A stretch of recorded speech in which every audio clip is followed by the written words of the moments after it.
I will just start and you. Okay, here we go. So recording starts, and now we start, or I will start with the presentation as well. We have female athletes in sports since over 100 years. The first women at the Olympic Games were in 1900 at the Olympic Games in 1900, and the first female winning an Olympic gold medal was Hélène de Pourtalais with sailing. She was in a sailing team with her husband and her brother, and actually the increase, the number of females taking part in national, international, and high level competitions increases. Here are the female participants at the Olympic Games over the last 120, 130 years nearly. And you see we have a nearly 50-50 number of equally distributed female and male athletes at the last Olympic Games 2021 in Tokyo with, I'm not sure, 49 to 51% female to male athletes. And this is just an example of what's the number of participants and the ratio of male and female participants for, I would say, every sporting event over the whole world. Perhaps not over the whole world, but at least for the big countries and international competitions. The problem is, if you look at the exercise physiology studies about training, about physiology of athletes or recreational athletes, we have only 4 to 13% of the participants are being female in the last few years. That means we have a knowledge in exercise science about female physiology and the influence of the female body, and especially about the menstrual cycle of this. So we are about the participants in Munich 1972 at the Olympic Games 1972. We had 14% females. So we can say the quantity of research, not perhaps the quality, but the quantity of research is 50 years back compared to the male research in the area of exercise physiology. And this is a big problem because everything we know about training, how to block or how to periodize training, or how are the acute reactions or the chronic adaptations on training, about training, is based on male research. And this is perhaps not the perfect way to deal with the topic that there are 50% females in the world taking part in sports. So if we look at the physiology of female athletes or of the female body in general, I would like to start not with the exercise physiology, but with some facts about the body comparison between male and females. Females are, in general, in the mean, smaller in body size and have a smaller body mass compared to the males. They have a smaller muscle mass, a smaller muscle volume. Approximately 36% of the body mass in females is muscle mass. Compared to that, the male has 42% in general. But we have an equal muscle fiber distribution. So type 1 and type 2 fibers, are equally distributed between males and females.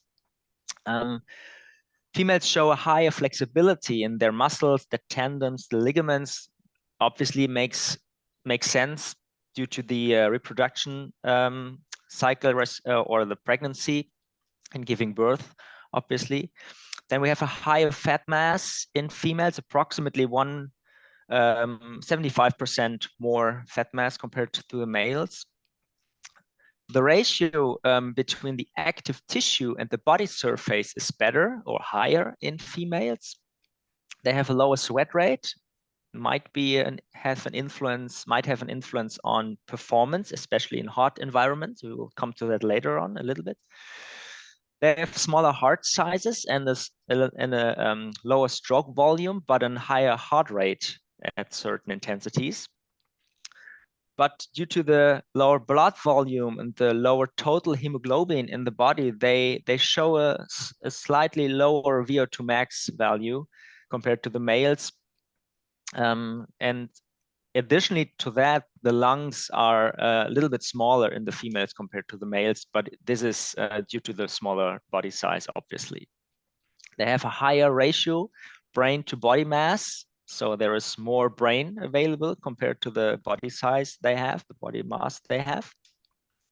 And this results in these, let's say, general differences in power, in performance for different parameters. You see here, you see this, or you read this graph, like the power in females or in males is 30 to 60% higher compared to the females, and especially the upper body in males is able to produce more power compared to the females. The lower body is better, or is able to produce higher power as well in males, but a little bit more than in the females. Males show higher maximum strength, 1 RM values compared to females. They have a higher anaerobic power, I'm sorry.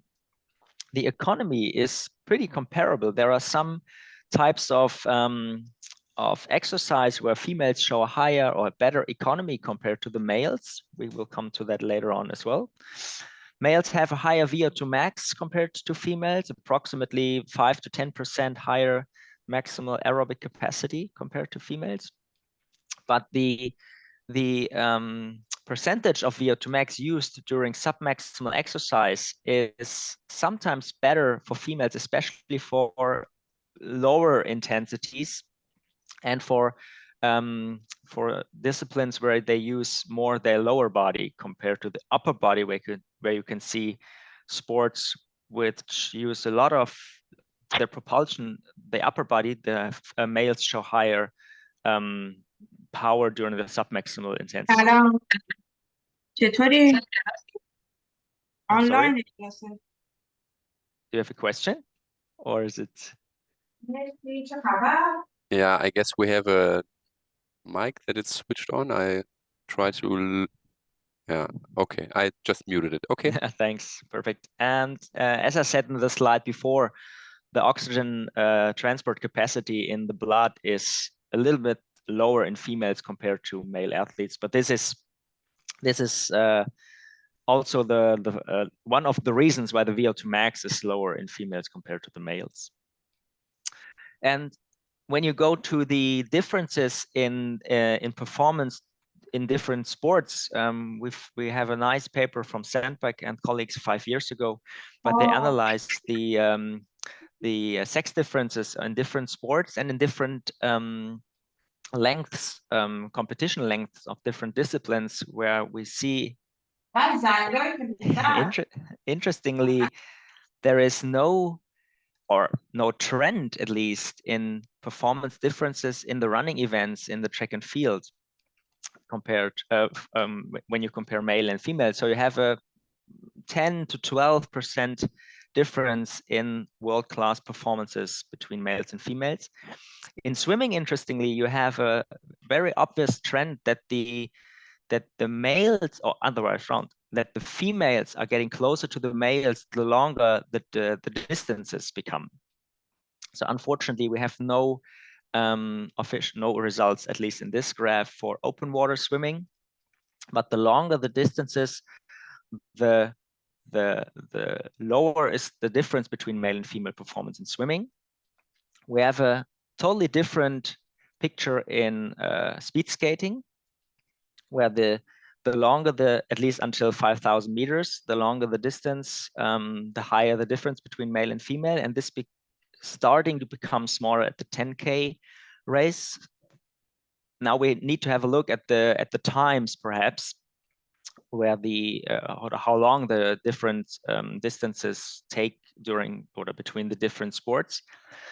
But most interesting, I guess, is the figure on the lower right bottom, where you can see that especially in the canoe discipline, or in the sport of canoeing, the differences are very high compared to other sports, where you have 22% differences between males and females. And in my point of view, this is due to the higher portion of high upper body muscles involved in canoeing compared to the other sports, where you have more or less the whole body or only the legs being responsible for the propulsion during the different sports. So let's dig into the topic, especially with a short introduction to the biology of the menstrual cycle, so that everybody of you is back on track, that you know what are we talking about when we talk about exercise and physiology differences during the menstrual cycle. So the menstrual cycle starts at around 12, 13 years, more or less in the middle of the puberty in the females. For some females, already in the age of 10, the monthly cycle starts, but some are but only starting at 15 years.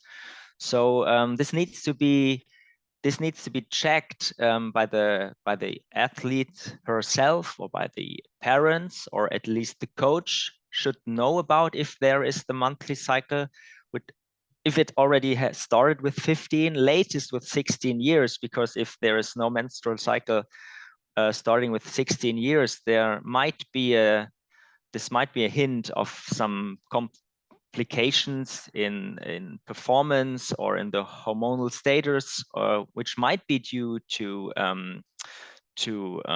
energy deficiency or overtraining potentially.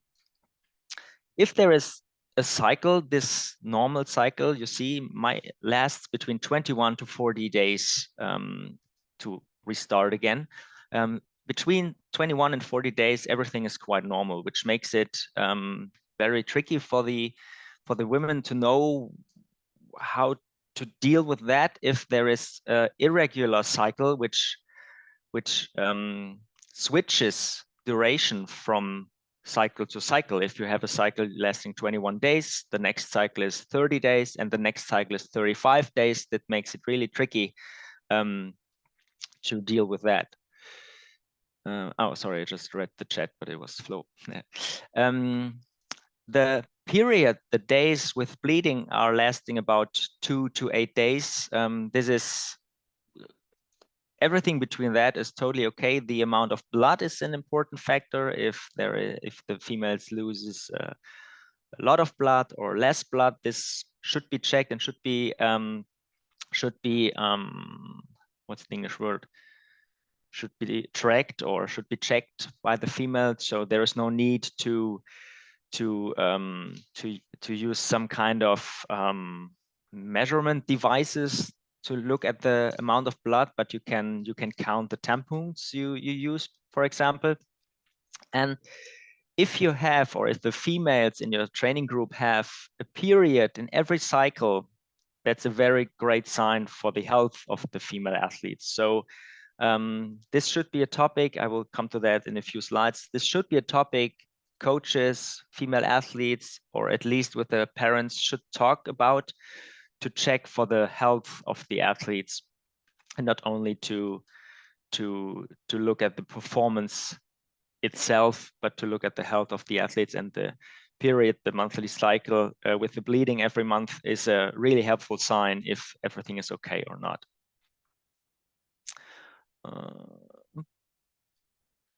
So if you look at the idealized 28-day cycle, 4 weeks, it's easy to show you here an idealized cycle. Not every woman has 28 days cycle, but it helps if it makes it easy at least. Everything starts with the menstruation, and with the first day of bleeding, we're starting to count with day 1. There's no reason to do that, besides that's the more or less only point the woman realizes the first day of bleeding is the first day of the cycle. The menstruation or the cycle itself, the first half is called follicular phase. The follicular phase ends with the ovulation in the middle, more or less, of the whole cycle. And with the ovulation, you have the beginning of the second half of the cycle, which is called luteal phase. So these two phases are quite different with regard to hormonal concentrations, and this makes it so interesting or so important for us in research to know about the influences of the hormonal concentrations, and this might be useful for coaches, for athletes to plan their training to potentially help the high or low concentrations, to use these high or low concentrations to support training adaptations or to increase positive training adaptations.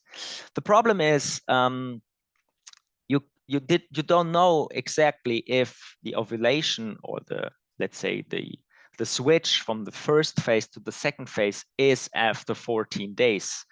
So here is a big study from Grieger et al. It's no sports science study. It was only about ovulation, a medical study. They analyzed data of, I guess, I'm not sure, about 100,000 females who used an app for tracking their menstrual cycle. And in this app, they used measurements for ovulation and signed in or tracked when ovulation really happened. And only 13% of these females had it or have it on day 14, with 12% have it on day 13 and another 12% have it on day 15. This is not a big time period, but for planning of training, for example, or performing of testing within the cycle, this is an important time frame or window to know. So, because right before the ovulation occurs, there is a high increase of estrogen. So the main female reproduction hormone, which is important, yeah, for reproduction, but I will show you for what it is responsible for in the following slides. Then we have a decrease of the estrogen during ovulation, and have a second but a little bit smaller increase or smaller peak in the more or less middle of the luteal phase. And in this luteal phase, you have another important hormone, which is progesterone, with the only peak for progesterone in the second half of the cycle. And both hormones are decreasing to the end of the monthly cycle, with being at their lowest concentration right before the menstruation will restart again. So these hormones, as chemical messengers in our body, are very important for the female for reproduction purposes, estrogen and progesterone. There are several more, but these are the two, I would say, most well-known ones in this context. And these two have, besides their perhaps main responsibility or their main function as reproduction, as it is reproduction, but a lot more influences throughout the body, like you see here. Motivation, muscle adaptation is a big one we're talking about in the next few slides. Recovery, metabolism, the regulation of appetite, regulation of emotions and sleep, and so on and so forth. So you see, there is a lot going on, don't get me wrong, just because of these two important hormones. So for example, if estrogen is high, then the mood and the motivation of the female, or not of the female athletes alone, but of the female is good, which makes it more easier to have higher volumes of training or high intensities of training, for example. Then if estrogen and progesterone are both high, they support a healthy metabolism and control body weight. I will show this in a following slide as well. And then you have, and this is especially for older women, very important, or not only for older women, but that estrogen and progesterone are important for the bone health and the bone density. That means that if there is too little estrogen, for example, in postmenopausal women, then they get problems with bone density, which might lead to stress fractures more easily. And if the monthly cycle ends at a certain age in older women, then they have a big problem with bone density. And let's go back or forth to the younger athletes, the younger women, which don't have their monthly period, their monthly cycle with high estrogen and progesterone concentrations throughout. They have problems with stress fractures as well. I will not dig into that topic, but RED-S, as the relative energy deficit in sport, is a big topic. And if they don't get enough energy due to eating problems, perhaps in addition to high training loads, and then this energy deficit leads to the problem that the body shuts down reproduction systems, so to say. And because of this shutdown, estrogen and progesterone won't be produced anymore. And even younger athletes have get a big problem with bone density and stress fractures. So if we come back to the undulation or the cyclic trends of these two hormones, then we have for some females perhaps these what you say, characterizations where they feel strong and full of energy. They are eager to train. They are motivated to do something more or less right in front of the ovulation. Later on, when estrogen becomes a little bit less, but progesterone comes up, they're feeling clumsy. They get hunger pangs. These hunger pangs lead to a very high variety or the variability of the glucose level in the blood, which makes it more hard to train, for example. Then when both hormones are getting less towards the end of the monthly cycle, motivation decreases, women feel lethargic or moody. The next sentence is just a quote from a female doctor. It's not my quote. It feels a little bit, when both concentrations are really low, it feels a little bit like sickness. So please don't quote me with that the monthly cycle leads to sickness. But if both hormones are low, both concentrations are very low, the body of the females needs to deal with that, which might lead to digestive problems, weight gain, cramps, all premenstrual syndromes everybody knows. So we did a questionnaire, a survey where we get answers from 250 females from different sports, from different ages, from different performance levels, starting with females who are training just for themselves 2 or 3 times a week. But we had some national level athletes of different sports as well in this survey. And we just wanted to know, is the menstrual cycle something you realize, you use during training, you talk about with your coach and all these stuff. And 40% of these women experience discomfort during the menstrual cycle, which is a quite normal number. But 2/3 of these women say that if they do an exercise, if they do their training, they're feeling better, which might be a good information for coaches, for sport class teachers, just to say, okay, let's do some sport. There's no need for high intensities, but it might help that the symptoms are getting better. 17% of the females already had to stop training or competition. Sorry, there's already still German Wettkampf competition due to the problems with their menstrual cycle. And this was an interesting number for us, for the younger girls. Is the menstrual cycle something that leads to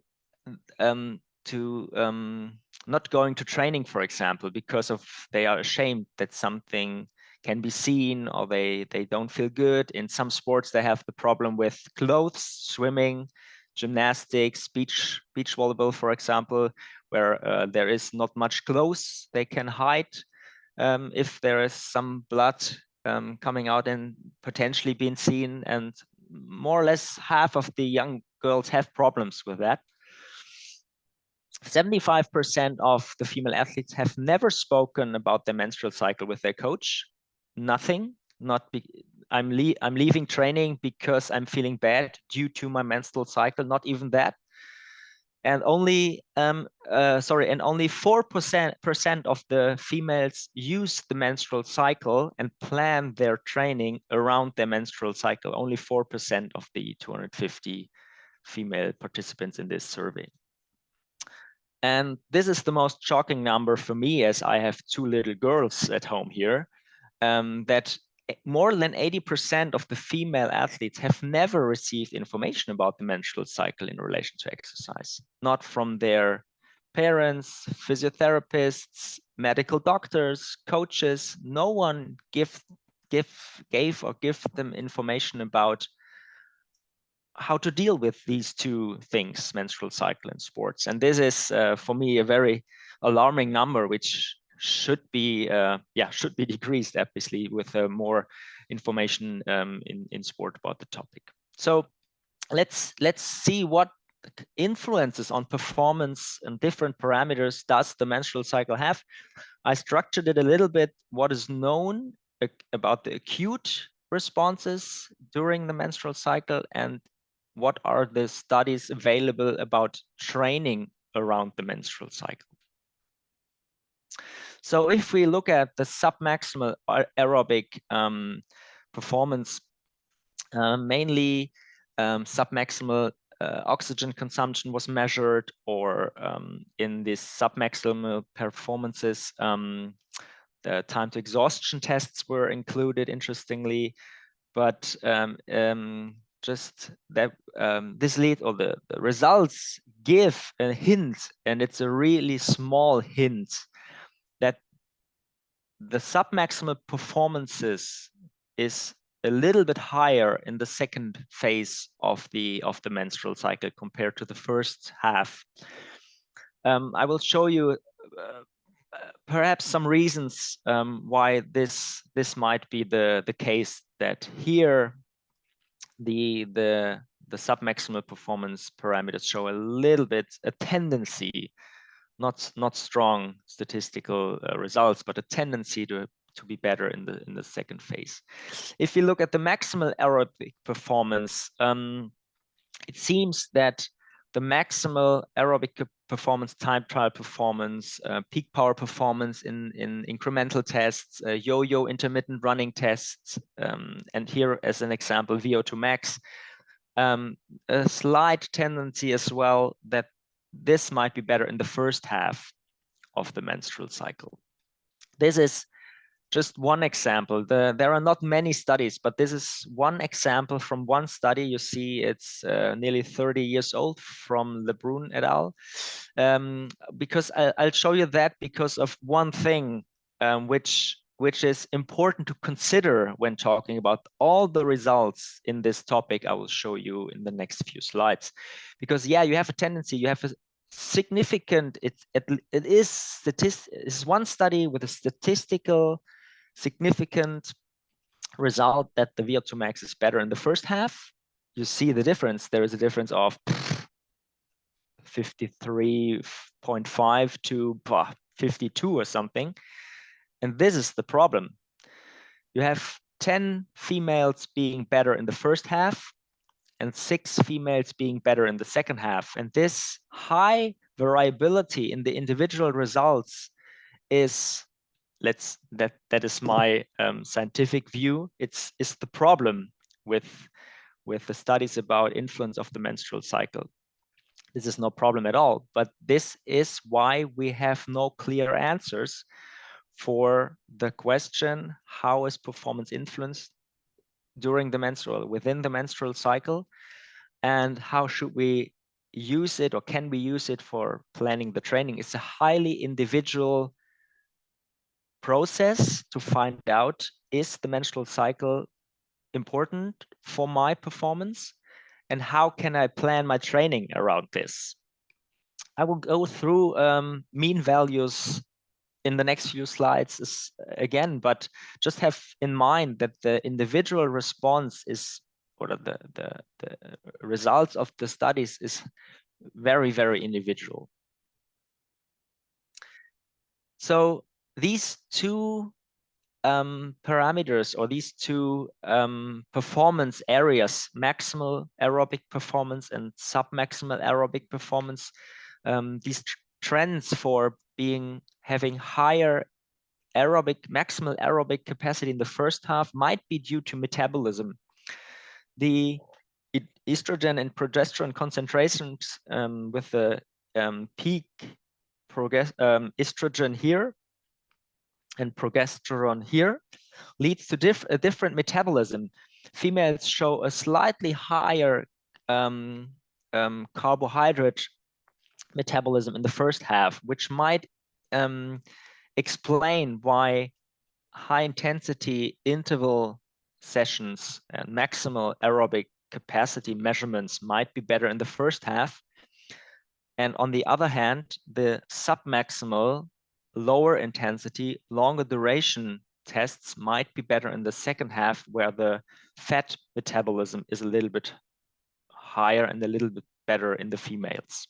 This might be one of the reasons explaining these results. And this might be a possibility to use during training, with performing more interval training in the first half of the monthly cycle and performing more submaximal high volume training in the second half of the cycle.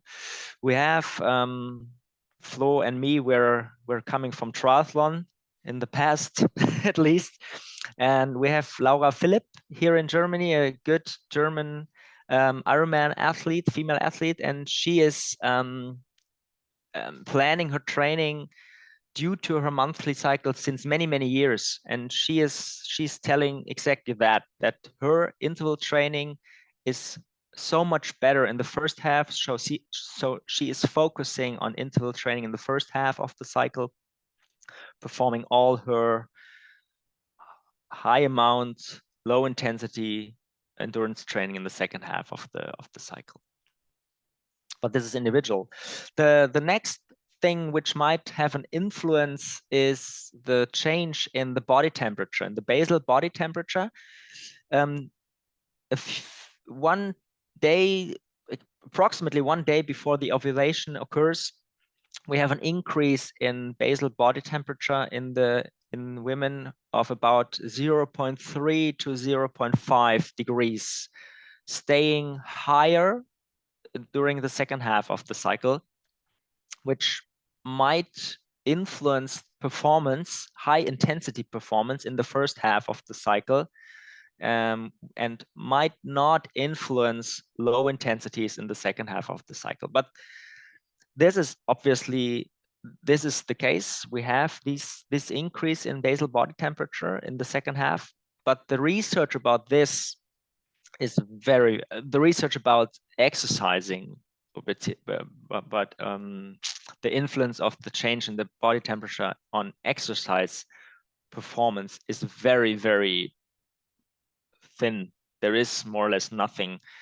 There are two studies which show that only if the exercise is performed in warm ambient temperatures, so where the heat stress is very high, then the performance might be impaired due to the 0.3 to 0.6 increase in performance. In basal body temperature.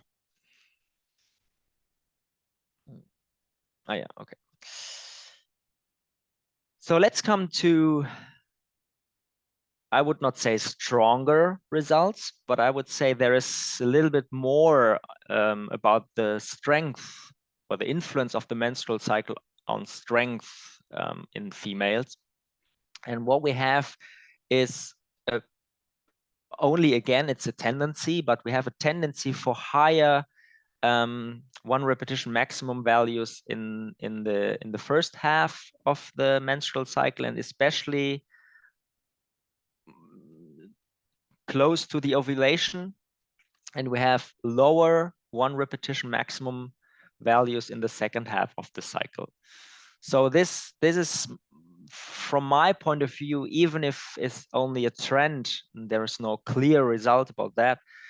It makes sense if you think about the metabolism, the higher carbohydrates in the first half of the menstrual cycle, that you have the possibility, or the better carbohydrate oxidation helps you to facilitate higher intensities, not only during endurance training, but within resistance training as well. This is an acute study we did. What we did is we used the bench press and the squat yeah, they were trained, not elite, but they were trained, the women we had in this study.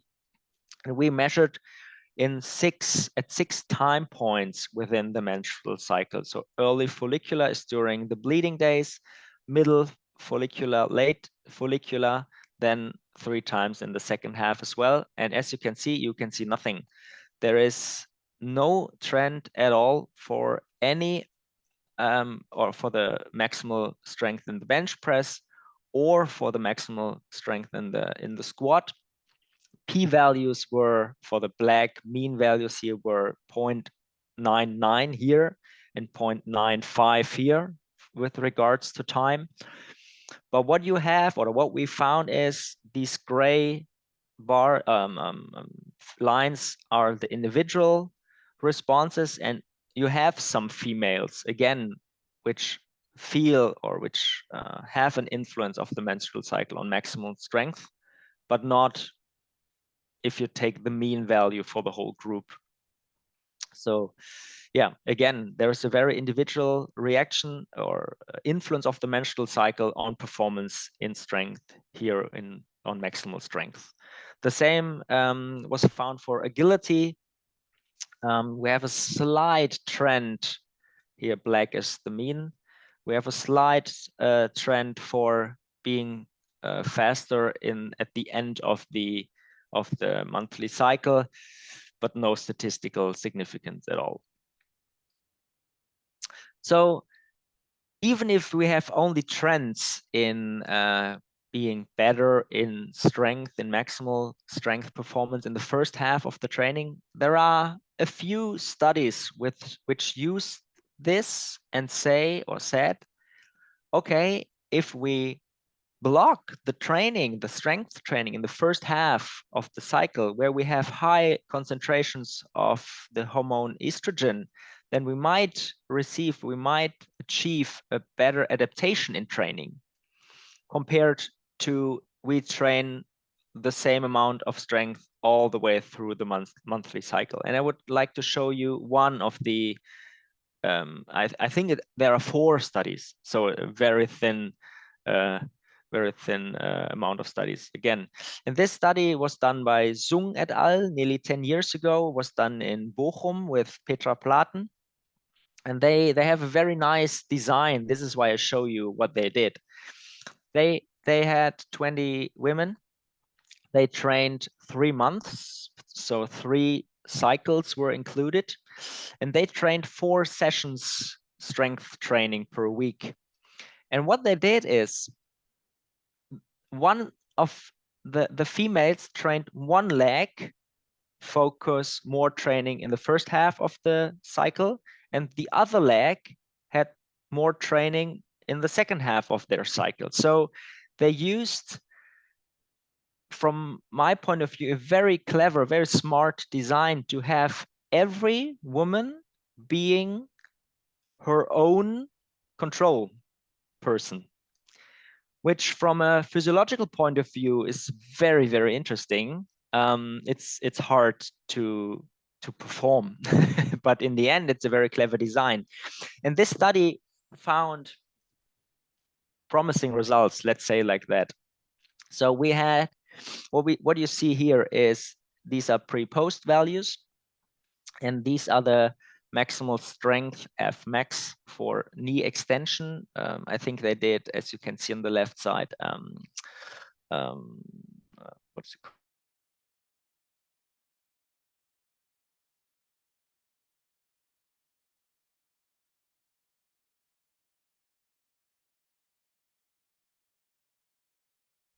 And you can see pre-post, the leg with trained mainly in the luteal phase increased only by 188 Newton, which is a significant difference, which says training of focus, strength training in the first half of the cycle seems to be more promising. Nice study. The problem is there is another study which has been done, I guess, 4 or 5 years later, trying to reproduce these results, and they found nothing. No differences between both legs. So all 4 studies we have with a nice design focusing on the question, should we block training, strength training in one half of the cycle, first or second, has different results. So same here, very individual response.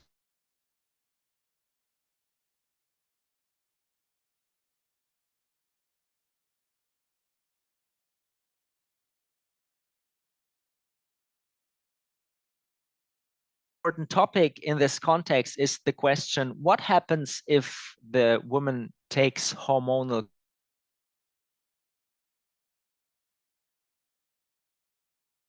contraceptives? Nearly, at least these are results from our physically active women from our survey.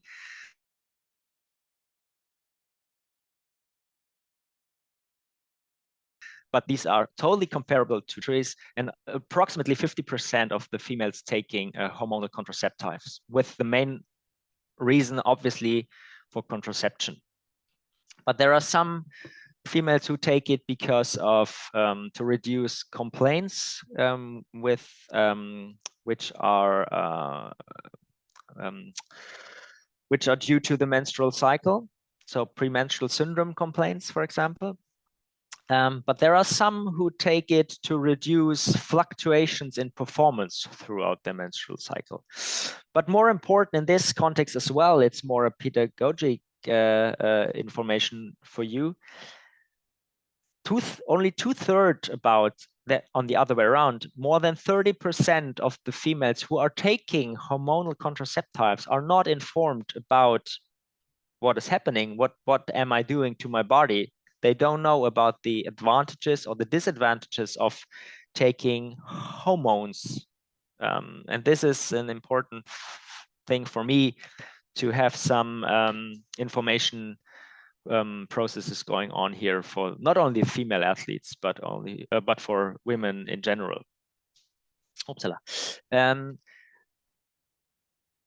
If you're taking hormone contraceptives, the pill, for example, taking a pill every day with a certain amount of estrogen and progesterone, you don't have these normal biological fluctuations anymore.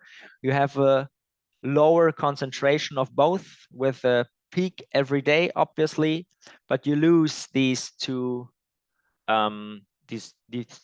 peaks in these normal cyclic reactions during the monthly cycle.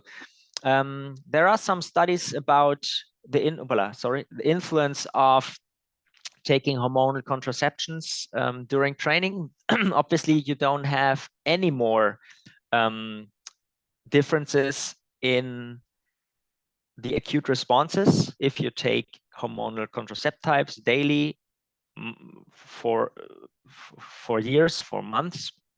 Then you have no fluctuations in performance at all. The question is, how is the influence of the hormonal contraceptives on training adaptations? We don't have anything on endurance adaptations, but we have some studies about strength adaptations, with having a forest plot here for hypertrophy and having a forest plot for strength on the right side here. And we have, yes, you can see 1, 2, 3, 4, 5, 6 studies analyzing the influence of hypertrophy for oral contraceptives users and non-oral contraceptive users, and you see no influence. If you want to achieve hypertrophy as a female, it's sorry, I lost track.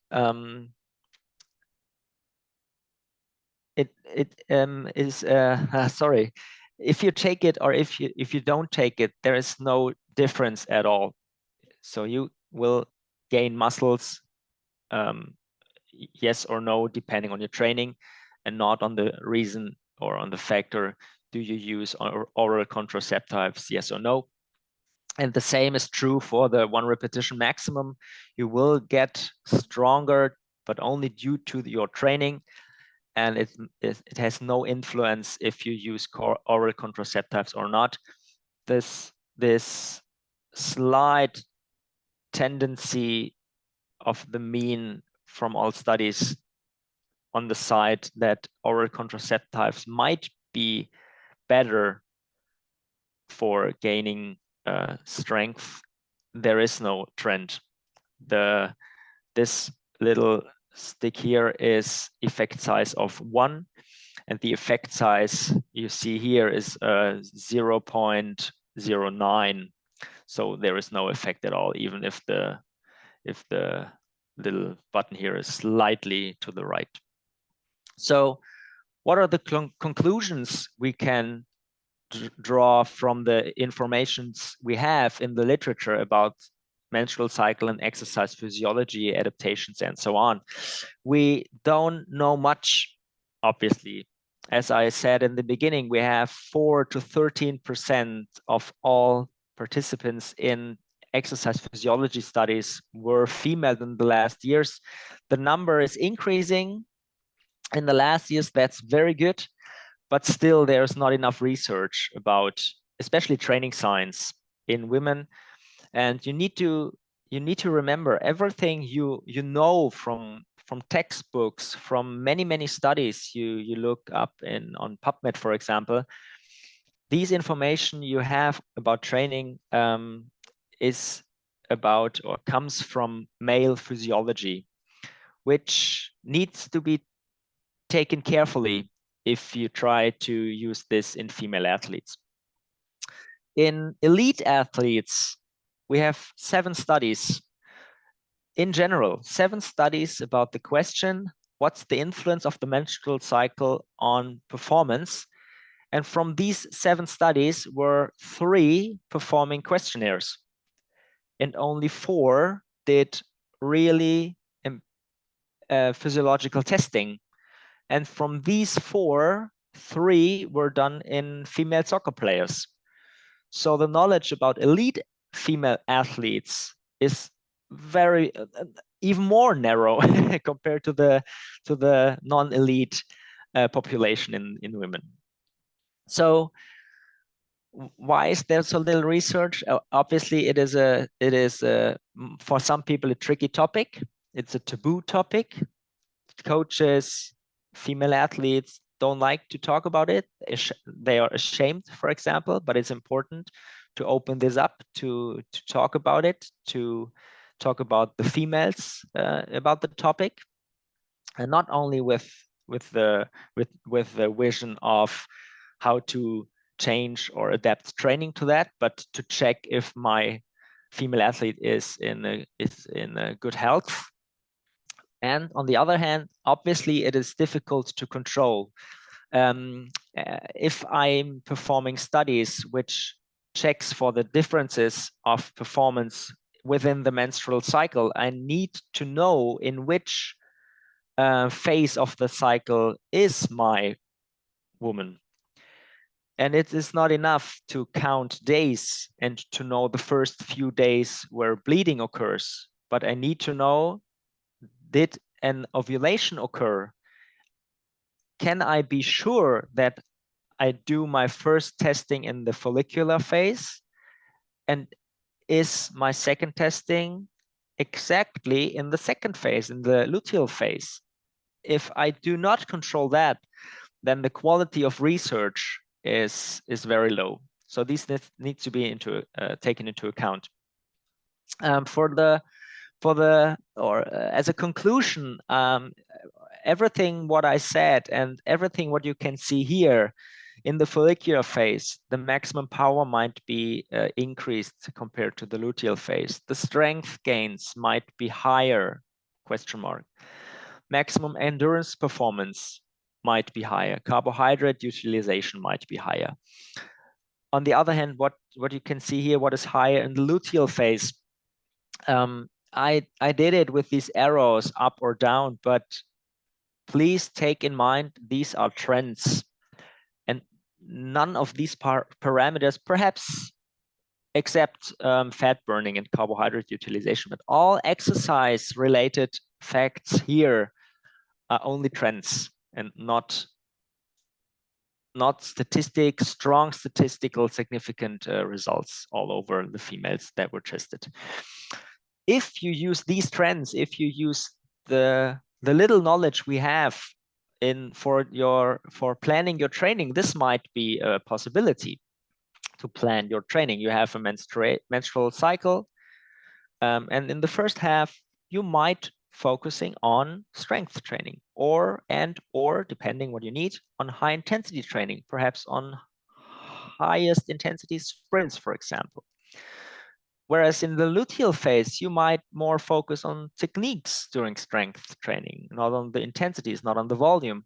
You do extensive endurance training, for example, with lower intensities, obviously. And towards the end of the luteal phase, where many females experience premenstrual syndrome, feeling bad, having low motivation to do any exercise, you need to pay attention to the symptoms, but you should aim only for easy training, for regeneration, for mental training, for example. Just to give you some ideas I'm trying to implement in the training with the athletes, with the female athletes I'm working on.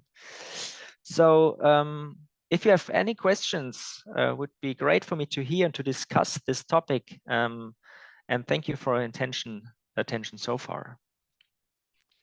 Christoph, thank you very much for this really, really very, very interesting introduction to this topic. So I listened very carefully and with great interest. So thanks a lot for your talk. Of course, you're welcome. Any questions? All the participants, I'd be happy if you ask some questions to Christoph, because it's a very good opportunity. Yeah, to have him here and to ask him direct questions. Yeah, hello, Christoph. I have a question, if I may. Hi. Yes, I can hear you. I am Thailand from Würzburg. Mm-hmm. Do we have any idea about the free time activity preference during the menstrual cycle of women, which has a huge effect on the performance? Obviously, yeah. No, actually, I don't know any study about the differences in 24 hours activity, or let's say in general step count or sleep patterns or anything, not with regards to exercise physiology, I guess. I think there are some studies about psychology and motivation throughout the cycle, but not with focus on exercise physiology. I have a really very similar question, Christoph, to you.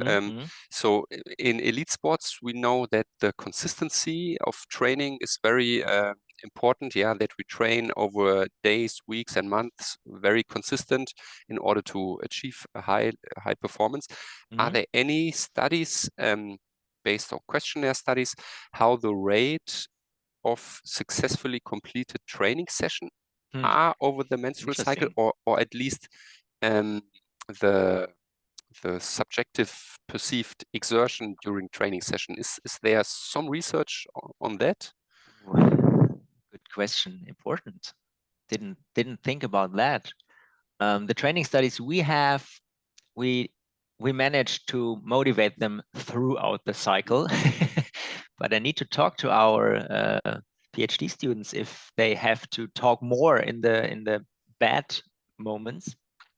Obviously, I honestly, I don't know. Actually, I guess that there is more missed out training sessions during premenstrual cycle, for example. Yeah. Yeah, this would be a relatively simple research design. Definitely, just 2 or 3 months of training, and then they rate the session RPE during training session, or this session was cancelled due to this or that reason. That just came into my mind. Nice. Yeah, good one. So we have an idea for our first empirical study together. Yeah. That could be a starting point. Okay, any more questions?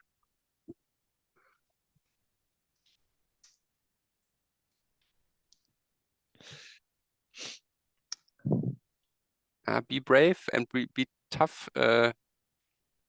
Okay, then I have another question. So unfortunately, I switched off my video because my internet connection is not very good. So I guess we are very on the starting point of to research that topic. Yeah, we don't know much about the topic, and then we have the problem of the inter-individual of the big variability. Yeah. So as researcher, at least for now, it seems to be very difficult to show some clear results. Yeah. But I guess the practical perspective is really very different. Yeah. So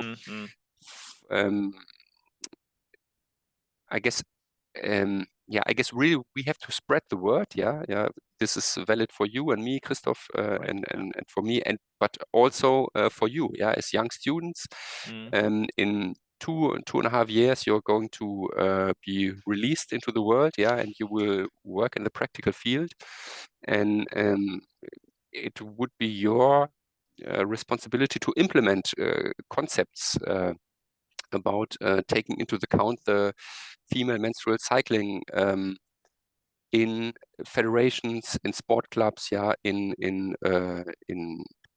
let's say Olympic training centers, yeah, because I saw some really shocking numbers, Christoph. The amount of coaches who know about the impact of the menstrual cycle is quite low, yeah. So we really have to make like communication about that topic, that coaches become aware that this could be a factor, at least on individual level. Yeah, definitely. Yeah, that's for sure. And we have there are several projects going on in different countries already. I think Switzerland has a very interesting topic. I can send you later on with my slides if you want.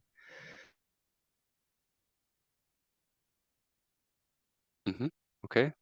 Yeah. Christoph, are you still talking, because I cannot hear you? The level is not a shame. Yeah. Yeah. Or I have some problems with my connections. Can you repeat your message? Which one? There are several projects going on internationally. We have in Germany a project.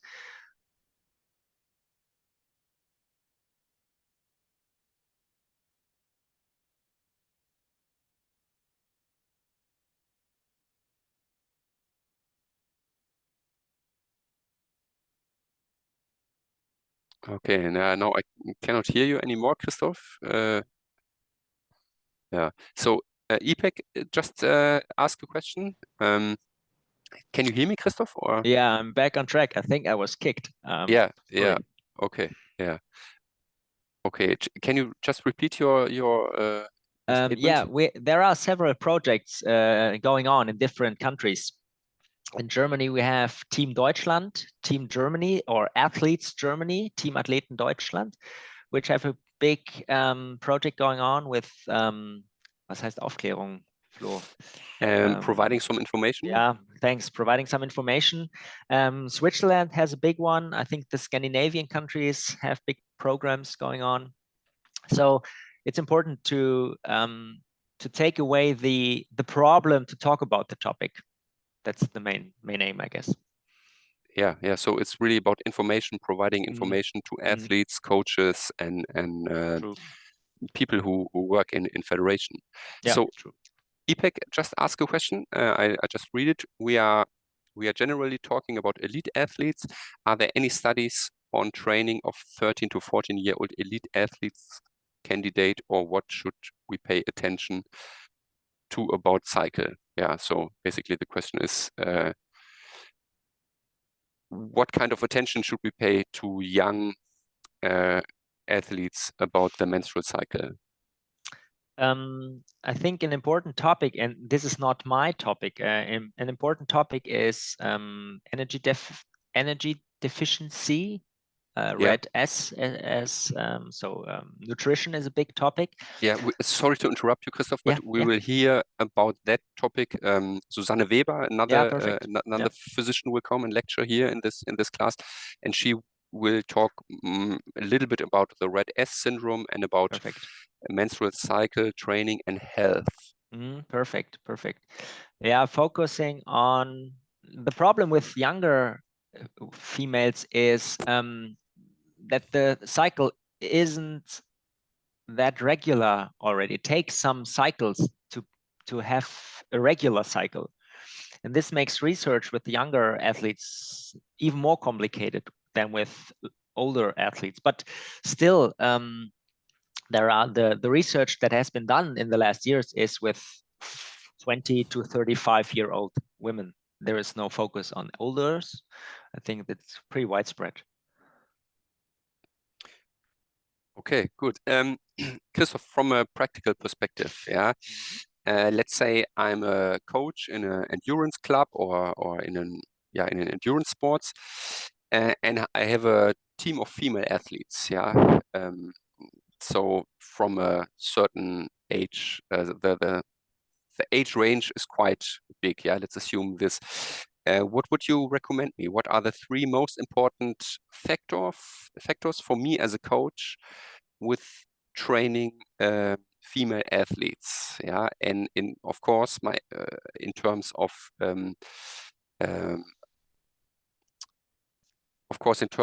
respecting the menstrual cycle, what are the 3 most important things?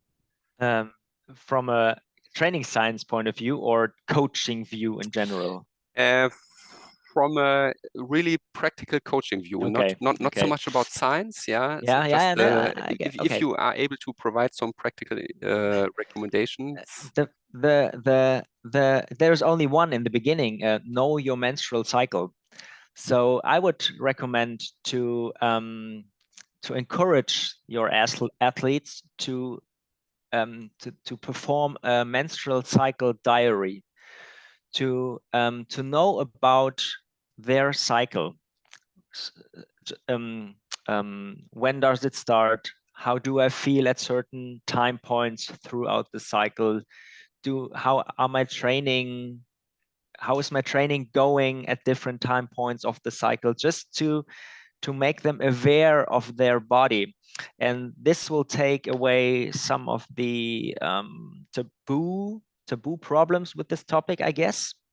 And I guess it will lead to that for some it will help to improve training, to know during these days it's not possible to train high intensity, but later on, 2 days later, it will be a perfect training for me because I will feel good. Just to know about your cycle, I think that's the most important practical I can give you. Okay, thanks. And this really leads to an individualized training. We are talking a lot about individualization. And I guess this is more or less one more aspect to individualize the training. Not one training schedule, not one training plan for all the athletes. But if you don't feel like today is a perfect day to perform high intensities, then just postpone it, skip it, do some easy training, and do the intensive training session when you really feel ready. Even though we as researcher, we cannot show clear differences, so still we are struggling to show big performance differences within the different menstrual cycles, and so we still struggle. But if you follow the high-level athletes, the female athletes, more and more athletes plan their training according to their menstrual cycle. That's what we can see when we don't focus just on research, when we focus on high-level female athletes. Yeah, right. Nothing to add. Okay, any more questions to Christoph?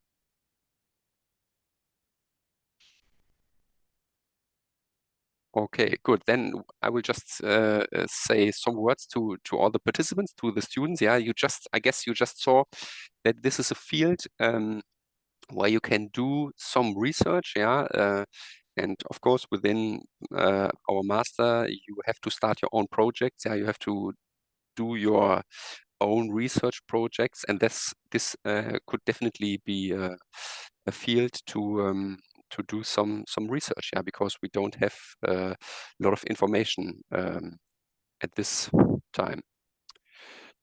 Okay, Christoph, then thanks a lot for joining us, yeah, for investing your time to talk in our class. I'm really pleased. I appreciate your effort coming welcome. here and lecturing. And of course, I'm looking forward to a research project with you. Yeah. Yeah, perfect. Great. Thanks. Yeah, we were welcome. Always a pleasure to talk to young people. Next time, yeah, perhaps not on Wednesday, but next time we'll make it personally in Würzburg. Yeah, cool. Okay, then thank you, Christoph, and hope to see you again very soon. You too. Bye-bye. Have a nice Bye. day. Yeah. Okay.